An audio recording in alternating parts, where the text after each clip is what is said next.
Welcome back to Andersen Acres. We're in the kitchen again today, and today we are going to be making a delicious turkey burger that we will serve on a brioche bun. So to make these turkey burgers, it's really simple. Except for the turkey, you probably have everything else in your cupboard. So let's get started. You're going to need about a pound, you don't have to be that specific, but about a pound of burger meat, turkey in our case. You can use a different protein if you like.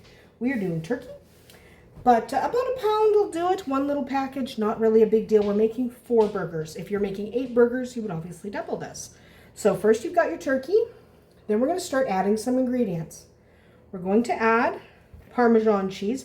Use the powdered stuff because actual grated, fresher Parmesan cheese isn't going to go as well. Then we need some breadcrumbs. We need to be able to bind our turkey. If you don't add some kind of breadcrumb, you can use a gluten-free breadcrumb if you need gluten-free. I'm using a whole grain breadcrumb. Any breadcrumb you've got will be totally fine. But you can use gluten-free if you need to, if you are gluten-free. We are also adding 1 egg. My egg's on the smaller side because it's from a silky chicken in our yard. Lucky they're laying. You're going to need some onion powder. We're only going to put maybe a 1/4 teaspoon. We don't need much. Garlic powder. We are going to start with quite a lot more garlic powder. I like to go like almost to a full teaspoon. It'll be delicious. You can reduce the garlic if you don't like garlic powder that much. Next up, parsley. Parsley's delicious in turkey burgers. We're doing almost a tablespoon, about a tablespoon.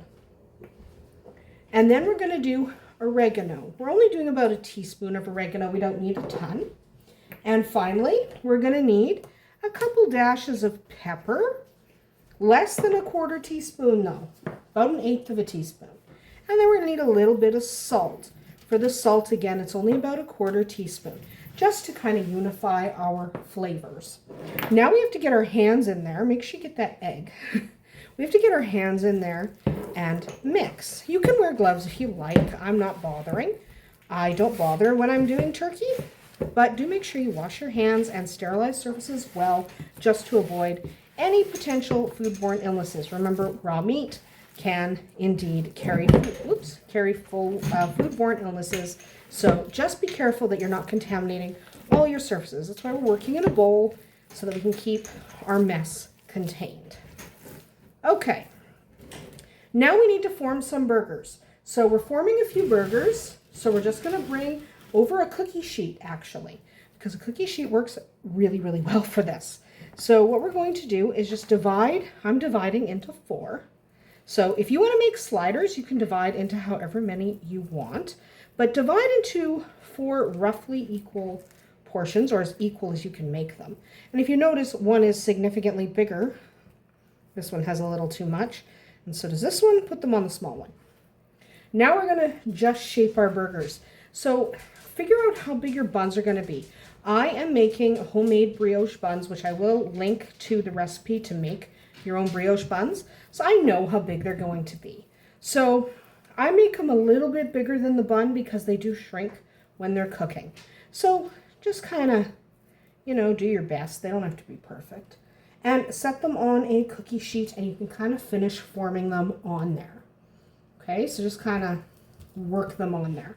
And then grab your second one and repeat. So again, just remember to not get raw turkey all over your kitchen because you don't want to make anyone sick. Remember, raw poultry is not good. So just be careful. There we go. There's nothing wrong with using your bare hands, though. You can use your bare hands as long as you wash your hands after. You can wear gloves if you'd rather. Some people don't like the feel. It's fine. Don't worry about it. If you need to wear gloves, wear gloves. So we're just going to press these into the shapes we want. There we go. And then we are going to either refrigerate them for an hour or 2, or you can freeze them. So if you have the opportunity to make a bunch of these, and you just want to make a whole bunch and then put them in the freezer, put them on a pan just like this, and then stick them in your freezer overnight, and they'll be frozen. And once they're frozen, you can easily enough put them in a bag or put them in a box or whatever, container, so whatever, doesn't matter. but you can put them in whatever, and you can store them for several months if you need to. So that's how our burgers are going to be. But either just refrigerate these so that they're nice and set and the flavors develop for a couple of hours in your fridge, or freeze them for longer term storage. So I'm actually going to stick them in the freezer because these are for tomorrow. But if you're cooking them today, then what you want to do is just put them in the fridge. They do need to set up in the fridge. Don't just take them right to the grill. But I'm putting them in the fridge. That's one of the reasons I'm using this silicone liner. It's easier to pop them off a silicone liner because it's flexible. So don't put them directly on just a hard surface. It's harder to get them off. But we're just going to stick them in the freezer just like that. Tomorrow we'll come back. Well, for you it's only going to be a few seconds. But tomorrow we will come back and cook these up and then serve them. So we'll be right back, ready to cook them. All right, so now our burgers are frozen. I froze mine. You might be working with fresh burgers, but I did freeze mine. We are preheating a pan on the stove. You can cook these out on your grill if you like, but I'm just doing it on the stove. We are preheating to medium, maybe a little less than medium heat. And we're going to add some butter to our pan. Our pan's not fully heated yet. That's okay. And we're just going to cook these until they're thoroughly cooked. If you're working with burgers that were only in the fridge, not in the freezer, then you're looking probably 5 to 7 minutes per side. If you are working with frozen burgers, you need to add a couple minutes per side to that time because you are working with a frozen product. But you can freeze them for long-term storage if you like. I just froze them overnight. So we're just going to wait for that to all melt. And then we're probably going to time-lapse this because you don't need to watch burgers cook for 20 minutes. It's not going to take 20 minutes, but you still don't need to watch it. So we're just going to put these on the pan. We are doing 4. Remember, that's what our recipe is. So we're going to stick these on the pan. Then we're just going to time-lapse because no one needs to stare at them. So enjoy the time-lapse.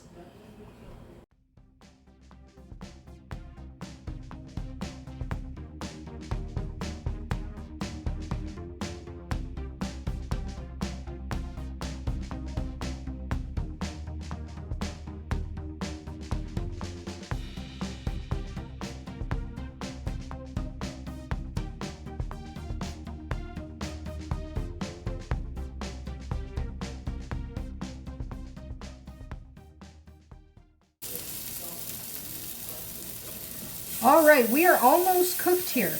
Now you don't want to burn them, but I do like a crispier burger. If you don't like them as crispy, turn your heat down. But I do like a crispier burger. Now you don't want to undercook your poultry. Again, this is turkey. You want to make sure you're following food safety, so make sure you're thoroughly cooked.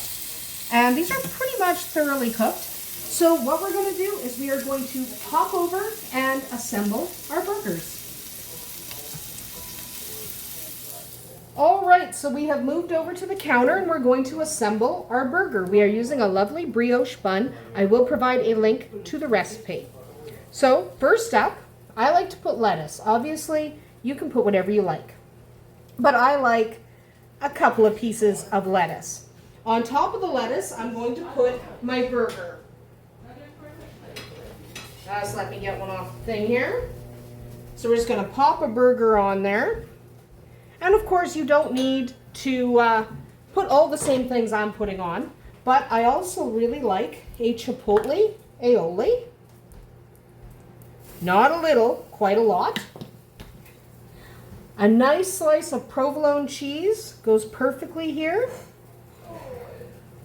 A couple of nice slices of tomato, any tomato you like, and 1 or 2 rings of onion.